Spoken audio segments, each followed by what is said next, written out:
અલ્યા આવનાર પેઢીઓ તો ખાય પણ ગયેલી 72 પેઢીઓની સદગણી કેવી રીતે થાય? શેઠજી તમે તો વેપારની વાતમાં એ પાપ અને પુણ્ય લાવશો. તો બીજે ક્યારે આવું? હજી તો તને મૂછનો દોરો ફૂટે છે ને હું થયો ગોડો.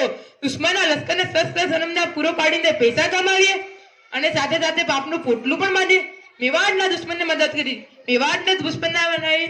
આ ધરતીને નયાના સાજા સલીમના ભામાશા તરણકલું એ સમાપ્ત નથી. જા જઈને કહી દેજે. શેઠજી તમે તક ગુમાવો છો. બાદશાહ ન્યાય કરી નાખશે. જાણો તો છો રાણો હવે થાક્યો છે. મેવાડની ધરતીને છેલ્લી સલામ કરી જાય તેટલી જ વાર છે. સમજો ઉગતા સૂરજને પૂજો, ભામાશા ઉગતા સૂરજને પૂજો. ભાઈ ઝઘડું તું ભામાશાને શું ધારે છે?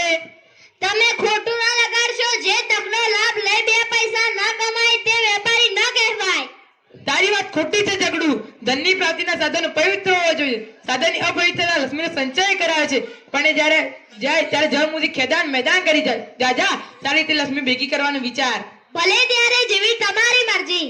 એ યાદ રાખજે મેવાડની પ્રજાને રંજાના દુશ્મનને સન્નેને જો કોઈ મેવાડી વેપારી મદદ કરશે તો ભામાશાના હાથે ધૂળ ચાટતો દે. જા જા હવે આવા દલાલી કરવાના ધંધે છોડી સારા માર્ગે બે પૈસા રેડી ખા.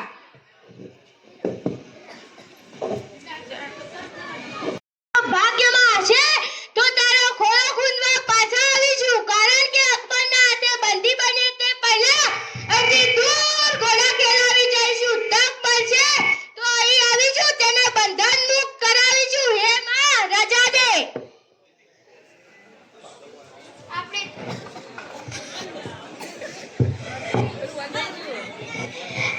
આપણે પીઠ બતાવી ભૂમિ છોડી જતા નથી પણ પાછા આવવાનું બળ મેળવવા જઈએ છીએ.